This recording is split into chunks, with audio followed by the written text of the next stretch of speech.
Hello, hello mon ami, heureux de te retrouver pour cette nouvelle émission Face à Face. On va parler de piliers d'appui spirituel pour traverser les épreuves. Il y a un homme, alors je ne vais pas écorcher son nom, on va l'appeler Nick, puisque c'est son prénom d'ailleurs, qui a un superbe ministère d'évangéliste. Il voyage partout dans le monde, il intervient dans les écoles, dans les églises, dans des conférences, bref. Waouh, un ministère d'impact. Et il a une particularité, cet homme, parce qu'il est né sans bras et sans jambes. Et son père était pasteur, et quand il est né, la congrégation a dit « Mais si Dieu était un Dieu d'amour, pourquoi il laisse quelque chose comme ça arriver ?» Et Nick a souffert, on l'a rejeté, il a souffert psychologiquement à cause de son handicap, il a eu des pensées suicidaires, bref. Il était à l'aube de sa vie, il voulait déjà en finir. Et puis un jour, il a décidé de se servir de son handicap comme un levier, comme un tremplin, en fait, de cette épreuve comme une force. Et aujourd'hui, c'est sa faiblesse, c'est son handicap qui est la force d'ailleurs de son témoignage. Tout ça pour te dire que les épreuves dans la vie, elles sont inévitables, mais elles ne sont pas insurmontables. Les épreuves sont inévitables, mais elles ne sont pas insurmontable. Et Nick, de par son témoignage, nous montre cette vérité. Elle est importante et elle est réellement quelque chose qui doit nous amener, nous entraîner à ne pas considérer une épreuve comme une fin en soi. L'épreuve, c'est souvent un tremplin, un début de quelque chose de nouveau. Paul disait dans Philippiens 4, verset 13, « Je puis tout par Christ qui me fortifie ». Faut voir au-delà de l'épreuve. L'épreuve peut t'amener à réellement te positionner, à faire preuve de résilience, de résistance, de persévérance. L'épreuve peut être un tremplin, un levier qui va te propulser plus haut, plus loin. David, à une épreuve, il a dû affronter Goliath. Mais s'il n'y avait pas eu Goliath, David n'aurait pas été révélé au grand public. Cet adversaire, Goliath, a été le tremplin de David. Et tu connais son histoire. Et il lui a coupé la tête et il est devenu un homme vraiment utilisé par Dieu. Alors, le premier point que je veux partager avec toi, c'est il faut que tu comprennes l'amour inconditionnel de Dieu. Il y a vraiment des piliers qui vont te permettre de te positionner au sein même de l'épreuve. Tu vas être complètement rassuré, complètement positionné. Tu vas être dans la paix, prêt à affronter justement cette épreuve, pas avec ton regard, pas avec ta force, mais avec la vision de Dieu, avec le regard de Dieu, avec la puissance de Dieu. Et tu vas t'apercevoir aussi au travers de cette émission que les épreuves ne sont pas faites pour te détruire, parce qu'avant même l'épreuve, il faut que tu saches une chose, tu es plus que vainqueur. Alors, l'amour inconditionnel de Dieu. Jean 3,16, il est dit, tu le connais ce verset, « Car Dieu a tant aimé le monde qu'il a donné son Fils unique, afin que quiconque croit en lui ne périsse point, mais ait la vie éternelle. » C'est clair, c'est un texte qu'on utilise dans la prédication de l'Évangile, mais il faut quand même que tu comprennes qu'au travers de ce texte, Dieu te révèle son amour. En fait, il t'a estimé, il a estimé ta valeur au prix de ce qu'il y avait de plus cher à ses yeux, son Fils unique, Jésus-Christ. Ce texte met en avant l'amour de Dieu pour l'humanité. Ce texte met en avant l'amour de Dieu pour chacun d'entre nous. Dieu t'aime, un point, c'est tout. Dieu t'aime et il n'y a rien qui peut te déloger de son amour. Je me souviens de cette personne qui traversait des difficultés, des épreuves au niveau de sa santé. Je lui pose une question, je lui dis « Mais comment tu te sens lorsque tu fais face à des médecins, à des pronostics qui sont vraiment pas agréables à entendre ?» Cette personne me dit « C'est simple. Il y a une chose que j'ai compris, voilà, des années, qui m'a toujours maintenu, qui m'a toujours permis de traverser les épreuves, de traverser certaines souffrances, le couloir de la maladie. » Elle me dit « C'est celle-ci. Je sais qu'il n'y a rien qui me séparera de l'amour de mon Dieu. » Mon ami, mon ami, mon ami. Peut-être que tu as l'impression parfois, à cause d'une épreuve, que Dieu t'a tourné le dos. Peut-être que tu as l'impression parfois, à cause d'une épreuve, que l'amour de Dieu n'est plus là, comme hier dans ton cœur, dans ta vie, n'est plus aussi visible, palpable, tangible, mais c'est juste une impression. Je t'assure, c'est juste une impression parce qu'en réalité, Dieu t'aime d'un amour éternel. Dieu t'aime d'un amour éternel. L'amour de Dieu pour toi, il est inconditionnel. Et quelle que soit ton épreuve, réalise aujourd'hui, comprends cette vérité. Il n'y a rien qui peut te séparer de l'amour de Dieu. La tribulation, l'angoisse, la persécution, la faim, la nudité, le péril, l'épée, dira Paul. Mais dans toutes ces choses, nous sommes plus que vainqueurs par celui qui nous a aimés. Car j'ai l'assurance que ni la mort, ni la vie, ni les anges, ni les dominations, ni les choses présentes, ni les choses à venir, ni les puissances, ni les hauteurs, ni les profondeurs, ni aucune autre créature ne pourra nous séparer de l'amour de Dieu manifesté en Jésus-Christ. Dieu t'aime.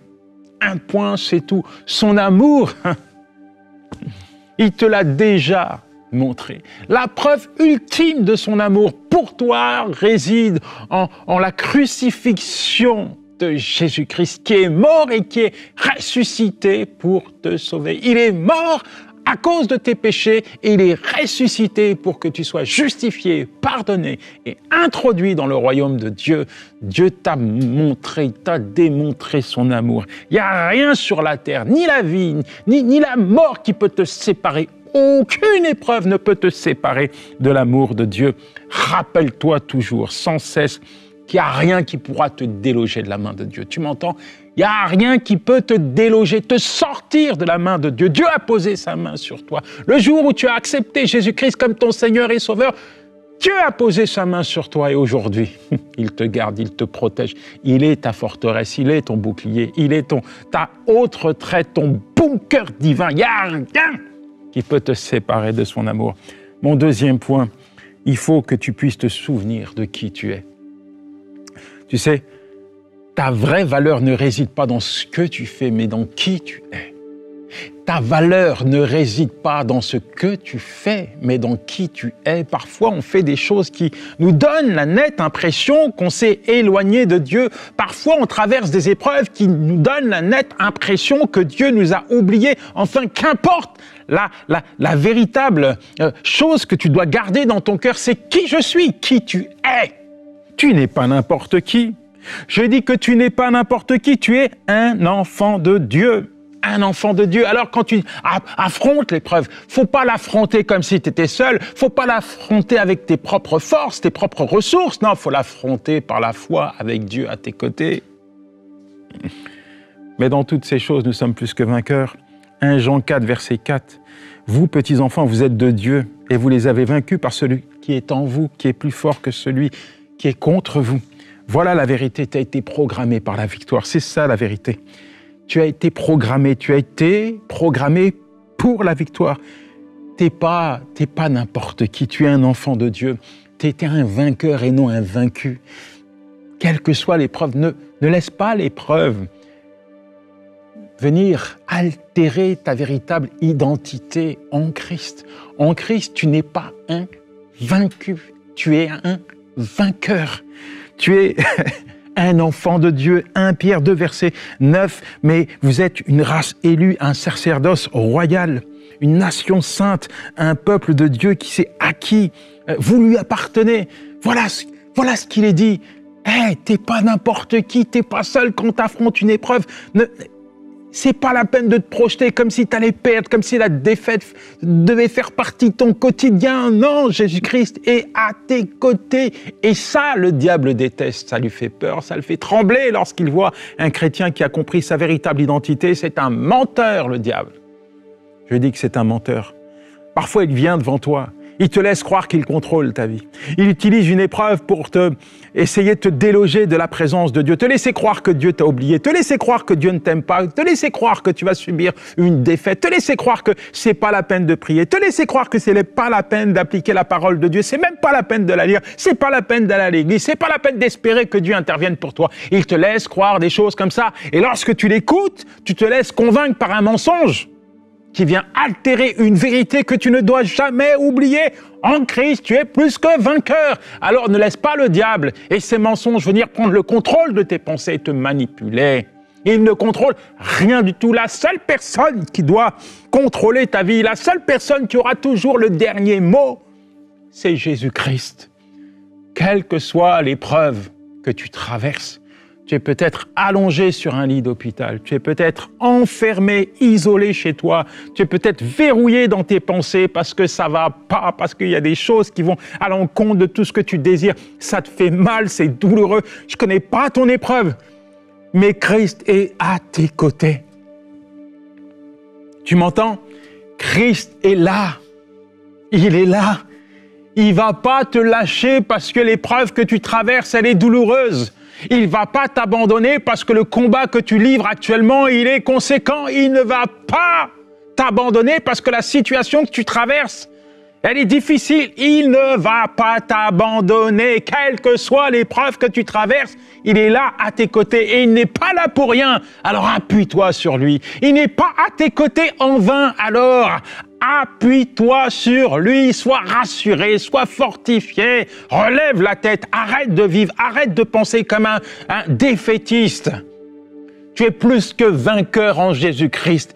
Tu es plus que vainqueur en Jésus-Christ. Peut-être que le mensonge qui martèle ta pensée, qui vient cogner ta pensée, c'est tu es vaincu. Cette épreuve va t'écraser. Cette épreuve va avoir raison de toi. Non, c'est faux. C'est un mensonge qui vient tout droit de l'enfer. La vérité, c'est celle-ci. Tu es plus que vainqueur en Jésus-Christ. Seigneur, merci pour ton enfant. Merci, mon Dieu, parce que tu connais sa vie, tu vois chaque étape, Seigneur. Tu es celui qui rassure, tu es celui qui positionne, tu viens par ton amour, là maintenant, venir parler au cœur de ton enfant. Fais-lui comprendre à quel point il est précieux. Elle est précieuse à tes yeux. Seigneur, qu'à partir d'aujourd'hui, il puisse comprendre que ce n'est ni par la force, ni par la puissance, mais par ton esprit. Que réellement tu puisses, Seigneur, être la force qui le soutient dans cette épreuve, être l'appui qui le soutient dans cette épreuve, que tu puisses relever sa tête maintenant, que tu puisses changer sa mentalité, qu'il puisse se voir comme un vainqueur et non un vaincu, qu'il puisse te voir, Seigneur, à l'œuvre dans sa vie, qu'il puisse se lever, se dresser contre l'adversaire et commencer à proclamer, commencer à le bombarder avec ta parole qui est la vérité qui le fait trembler parce que ça lui rappelle sa défaite un jour à la croix où tu l'as humilié. Oui, tu l'as livré publiquement en spectacle. Seigneur, j'annule, j'éradique les mensonges et l'ennemi au sein du cœur de ton enfant et j'implante ta vérité qui libère, Seigneur. Oui, mon Dieu, merci. Merci parce que tu es là. Merci parce que tu le rassures. Merci parce que tu le conduis sur tes sommets. Alléluia. Tu sais, je te garantis, j'ai vécu beaucoup d'échecs, beaucoup de défaites. Il y a des choses, j'ai essayé de lutter contre certaines choses dans ma vie et c'était toujours défaite, défaite, défaite. Et à force de vivre en mode défaite, je me dis, c'est même pas la peine d'engager le combat, je vais perdre. Il y avait des réalités dans ma vie, je me disais, c'est même pas la peine de batailler. T'as beau tout essayer, tu perds. Mais le jour où j'ai compris qui j'étais, le jour où j'ai laissé Dieu me guider, m'entraîner, me conduire, pas à pas, à changer de mentalité, à me positionner, pas comme un vaincu, mais comme un vainqueur. Le jour où j'ai commencé à m'appuyer, pas à 100%, mais à 200% sur lui, alors j'ai commencé à vivre des victoires. Et tu sais, moi, il ne me faut pas 10 victoires pour comprendre certaines choses. À partir du moment où j'ai eu la victoire sur certaines choses, je me suis dit, tu vois, tu peux gagner. Tu vois, à partir du moment où tu mets Christ en avant, à partir du moment où tu commences pas simplement à méditer la parole de Dieu, mais également à l'appliquer dans ta vie, tu vis la parole de Dieu. J'aimerais te dire, et ces échecs d'hier sont devenus mes victoires d'aujourd'hui. J'aimerais te dire, lire la Bible, c'est bien, mais l'appliquer, c'est mieux. Tu peux lire la Bible, mais si tu ne l'appliques pas, il y a quelque chose qui ne va pas. Lis et applique. Il faut que tu vives la Bible. Quand Christ dit « Je suis à tes côtés, c'est moi qui combats pour toi », mon ami, dépose tes propres armes et appuie-toi sur lui. La seule position que tu dois appliquer, adopter dans ta vie, c'est de te retrancher dans sa présence.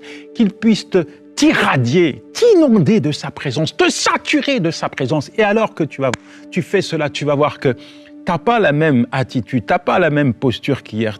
Non, tu te comportes pas comme un vaincu, mais comme un vainqueur. Parce que tu sais que celui qui est en toi, il est plus fort que celui qui est contre toi. Alors, quand nous traversons également des épreuves, il est important de savoir ce que nous désirons, ce que nous souhaitons, à qui nous voulons plaire. À qui nous voulons plaire. Parce que il y a l'homme et puis il y a Dieu. Et Galates 1, verset 10, il est dit « Car maintenant, est-ce la faveur des hommes que je désire ou celle de Dieu? Ou bien est-ce que je cherche à plaire aux hommes? Si je plaisais encore aux hommes, je ne serais pas serviteur de Dieu. » Et Paul exprime quelque chose d'important, c'est, à mon avis, quand on voit son ministère, les épreuves, il les a endurées le jour où il est devenu serviteur de Dieu. Mais avant, c'était un persécuteur de l'Église, et forcément, les épreuves n'étaient pas les mêmes. Il ne s'est pas retrouvé en prison parce qu'il persécutait l'Église. Au contraire, il mettait les gens en prison parce qu'ils annonçaient la parole de Dieu. Il a même participé à la lapidation d'Étienne. Et là, depuis qu'il sert le Seigneur, c'est lui qui se retrouve en prison. C'est lui qui fait face à des oppositions. Donc, il dit, moi, je ne cherche pas à plaire aux hommes, je cherche à plaire à Dieu. Et qui plus est, s'il cherchait à plaire aux hommes, peut-être qu'il aurait moins d'épreuves. Mais ce qui lui permet d'affronter les épreuves, c'est qu'il cherche à plaire à Dieu. Et au sein même de ces épreuves, il sait que Dieu l'accompagne. Il sait que Dieu est avec lui. Il sait que Dieu ne va pas l'abandonner. Il prêche l'évangile et il s'attend à voir Dieu intervenir partout où il va. Et effectivement, il est acteur du royaume de Dieu qui se déplace sur la terre. Il voit des signes, des prodiges, des miracles s'accomplir au travers de la prédication de l'évangile. C'est quand même quelque chose d'important. Ce que je suis en train de te dire, c'est qu'il y a des épreuves parfois qui tombent sur nous parce qu'on cherche à plaire à l'homme. Il y a des épreuves qui ne tombent pas sur nous parce que parfois on cherche aussi à plaire à l'homme. Mais le jour où tu décides de plaire à Dieu, tu vas voir qu'il y a tout plein d'épreuves qui vont tomber sur toi. Il y a une position là, il y a une clé là-dedans. La réalité, c'est que en fait, les épreuves, elles arrivent. Que tu le veuilles ou non, elles arrivent, elles tombent sur toi. Mais il est certain que lorsque tu vis dans le monde, tu as moins d'épreuves. Pourquoi? Bon, quoi qu'il y a quand même des épreuves qui sont douloureuses. Mais quand tu vis dans le monde, tu n'es pas l'adversaire de l'ennemi. Il va s'occuper de toi, mais après. Parce que pour lui, c'est acquis. Pour lui, ta destination finale, c'est avec lui en enfer, étant donné que tu ne connais pas Dieu. Mais le jour où tu commences à marcher avec Dieu, le jour où tu commences à servir Dieu, là, il se dit, attends, celui-là, il est en train de m'échapper. Celui-là, il est en train d'échapper au projet que j'ai formé sur lui. Moi, je veux le conduire sur la voie du péché. Moi, je veux le manipuler, le tromper pour qu'il finisse avec moi en enfer. Mais c'est pas le projet de Dieu, parce que le projet de Dieu, c'est que le pécheur ne meure point, mais c'est qu'il se repente, qu'il vive et qu'il entre dans une nouvelle vie avec lui pour qu'il termine dans son royaume. Ça, c'est le projet de Dieu pour l'humanité tout entière. Mais quand tu sers Dieu, tu t'aperçois tout à coup que tu as plus d'épreuves que quand tu étais dans le monde. C'est pour ça qu'il est important pour toi de prendre position. Le jour où tu décides de servir Dieu, le jour où tu décides de mettre Dieu en avant, quelles que soient les épreuves, tu es sûr, certains comme Paul, de voir Dieu intervenir. C'est ça la clé. Quand tu plais à Dieu, tu es certain de le voir intervenir dans ta vie. D'ailleurs, dans Matthieu 6, verset 33, il est dit ceci, « Cherchez premièrement le royaume de Dieu et sa justice, et toutes ces choses vous seront données par-dessus. » Quand on voit la position de Daniel, lorsque on lui ordonne de manger les mets royaux succulents, le caviar de l'époque, il refuse. Il préfère rester fidèle aux lois alimentaires juives. Et il prend position. Il cherche pas à plaire au roi, il cherche pas les éloges. Non, il veut rester fidèle, il veut rester intègre à son Dieu. Il faut savoir prendre position parfois. Quand tu prends position, tu t'appuies sur Dieu. Quand tu sers Dieu, tu peux compter sur lui. Il y a tellement de choses qui gravitent dans notre vie, tellement de choses qui ont l'air de briller autour de nous, de scintiller notre intelligence, nos ambitions, que parfois on se perd. Mais j'aimerais te dire que quand tu sers Dieu, tu ne te perds pas dans tes réflexions, dans tes ambitions. Tu es au service de Dieu, tu n'es pas surpris comme Paul de traverser des épreuves parce que tu sais que le jour où tu as dit oui à Dieu, tu es passé à la lumière, tu n'es plus dans les ténèbres et forcément il y a un adversaire qui va s'opposer contre toi. Certes, il y a des épreuves. Parfois, elles sont pénibles, parfois elles sont longues, parfois elles sont contraignantes. Mais au sein même de la vallée, tu peux t'appuyer sur ton berger fidèle. Il ne faut pas être surpris. Il ne faut pas être surpris. Il ne faut pas être surpris de subir une épreuve. Par contre, je t'assure, je te garantis que quand tu traverses une épreuve en t'appuyant sur Dieu, en cherchant premièrement le royaume de Dieu, tu es au bénéfice de toutes ses richesses, tu es au bénéfice de sa provision, tu es au bénéfice de ses interventions. Il est ton berger fidèle. Et il y a un point que je veux mettre en avant, c'est concentre-toi sur Dieu. Il est ton essentiel. Dans Luc chapitre 10, à partir du verset 41, c'est Marie qui choisit de rester au pied du Maître. Elle choisit l'essentiel. Elle ne s'agite pas. Elle reste là, calme, posée au pied de son Seigneur. Et tu dois prioriser ta relation avec Dieu. Tu dois t'occuper d'être au service de Dieu. Tu dois t'occuper de transmettre les valeurs de Dieu. C'est tellement important. Plus de Dieu, moins de toi. Plus de Dieu, moins de toi. Et si tu veux plus de Dieu, alors tu dois passer du temps avec lui. Est-ce que tu passes du temps avec Dieu? Tu sais, quand tu es faible, il faut te fortifier. Et si tu veux être fortifié dans ton âme, si tu veux être fortifié dans ton quotidien, si tu veux être en mesure, en capacité d'être une bénédiction pour le monde, d'être une bénédiction pour ceux qui t'entourent, d'aller prier pour ceux qui sont malades, si tu veux être en capacité d'être un instrument entre les mains de Dieu, si tu veux être en capacité de livrer les combats qui sont les tiens, de traverser certaines épreuves qui sont les tiennes, alors tu dois passer du temps dans sa présence. Il est important d'aller, de te retrancher dans la présence de Dieu. Comme Jésus, Marc 1, verset 35, il est question le matin, pendant qu'il faisait encore très sombre, Jésus se leva, sortit et alla dans un lieu désert. Et là, il pria. Il y a des personnes, parfois, ils nous surprennent par leur attitude. Ils traversent des moments particuliers, des épreuves, mais ils sont calmes, posés, parce qu'ils sont enracinés dans la présence de Dieu. Ils ont mis Dieu en avant. Ils le mettent partout où ils vont, dans tout ce qu'ils disent, dans tout ce qu'ils font. Il y a Dieu, parce que Dieu est au centre de leur vie et ils s'appuient sur lui. Je me souviens d'un ami qui traverse des moments difficiles et c'est vrai qu'il y a de quoi être déstabilisé. Son épouse est atteinte dans sa santé. Mais à chaque fois que je lui parle, à chaque fois que je lui demande des nouvelles, il me dit toujours, on s'attend à une intervention de Dieu. On s'attend à un miracle de Dieu.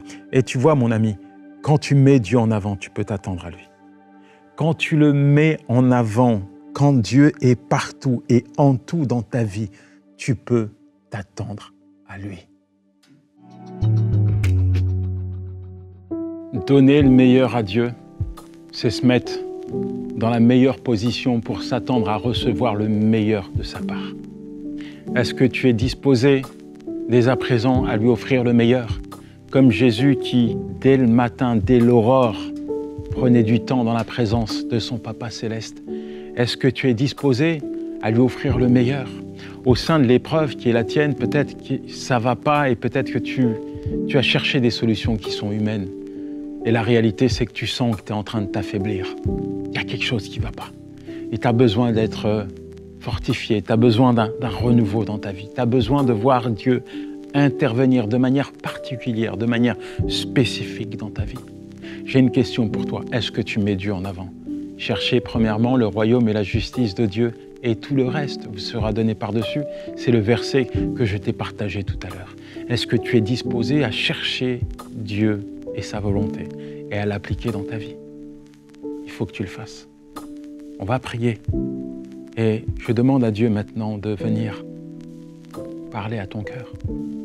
Seigneur, peu importe la situation que ton enfant est en train de vivre et de traverser, je crois que tu es son essentiel. Je crois que tu tiens dans ta main quelque chose de particulier pour lui. Comme pour Nick, tu as certainement un miracle à accomplir dans sa vie. Comme pour Nick, tu as simplement une parole à lui communiquer afin qu'il puisse se relever. Seigneur, je sais que tu as des choses à faire avec lui. Je sais, Seigneur, que aucune épreuve va décréter notre fin parce que tu nous l'as dit, Seigneur, il n'y a rien qui va nous séparer de ton amour. Seigneur, que ton amour, Seigneur, inconditionnel, puisse prendre tout son sens dans la vie de ton enfant. Qu'à partir d'aujourd'hui, il puisse comprendre, réaliser, saisir l'importance et la valeur qu'il a à tes yeux. Qu'il puisse comprendre que dans chaque épreuve, tu réponds présent. Éternel, mon Dieu, je prie pour qu'à partir d'aujourd'hui, ses yeux puissent s'ouvrir. Qu'il puisse réaliser que tu es là, à ses côtés. Qu'il puisse affronter désormais n'importe quelle épreuve, Seigneur, en s'appuyant sur toi. Et alors, Seigneur, tu lui montreras, tu viendras lui confirmer, Seigneur, ta présence et ta fidélité. Qu'il puisse expérimenter, Seigneur, l'impact, le poids, l'efficacité de ta parole en sa vie. Que cette parole, Seigneur, qui s'inscrit dans son cœur, que tu lui révèles au travers de ta parole, il puisse la vivre, l'expérimenter. Je prie maintenant, Seigneur, pour ton enfant. Seigneur, libère une parole, libère un miracle, libère une intervention, libère un signe, libère un prodige dans sa vie. Quel que soit, Seigneur, son état, quelle que soit l'épreuve qu'il traverse, ouvre tes écluses, Seigneur, et envoie une réponse, envoie une provision, Seigneur. Déclenche, Seigneur, un miracle dans sa vie, Seigneur. Tu es le Dieu de l'impossible, Seigneur. Non, l'épreuve n'est pas faite, Seigneur, pour nous finir. Elle est faite, Seigneur, pour nous donner l'occasion d'expérimenter, Seigneur, l'impossible dans notre vie. Alors, Seigneur, merci, parce que tu fais des choses incroyables, inimaginables, impossibles, Seigneur, dans la vie de ton enfant. Que ses yeux puissent voir, Seigneur, tes interventions, que ses yeux puissent contempler, Seigneur, ta bonté, ta fidélité, et qu'il puisse être comme Job, dire haut et fort, proclamer, témoigner, oui, raconter, Seigneur, qu'ils avaient entendu parler de toi, mais qu'à présent, Seigneur, ils ont vu ta gloire se manifester dans leur vie. Seigneur, merci, divin berger, toi qui es fidèle. Seigneur, merci, parce que tu opères, Seigneur, quelque chose de spécial dans la vie de ton enfant. Tu dresses une table en face de ses adversaires. Tu oins d'huile sa tête et sa coupe déborde. Seigneur, merci, parce que tu viens le rassurer, oui, Seigneur. Tu viens lui parler, Seigneur, tu viens écrire au plus profond de son cœur qu'il n'y a rien qui va le séparer de toi. Seigneur, tu viens graver au plus profond de son cœur que chaque jour tu es près de lui et qu'à la fin, Seigneur, il habitera dans ta maison pour toujours, éternel Dieu de gloire. Amen. Il en sera ainsi. Je ne sais pas si tu as lu le livre de l'Apocalypse, mais j'ai une bonne nouvelle pour toi. À la fin, tu ne perds pas, tu gagnes. Que Dieu te bénisse, mon ami. Ciao.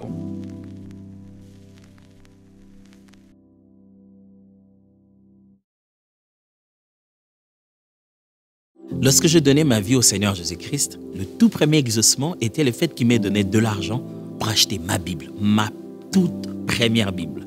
J'y ai écrit dessus mon nom et je l'ai même peint tout autour en bleu. Je pouvais souligner, surligner et mettre des commentaires particuliers dessus.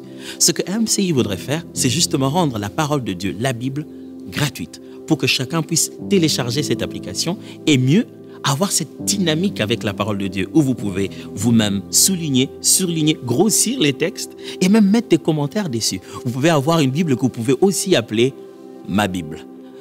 Devenez partenaire avec MCI.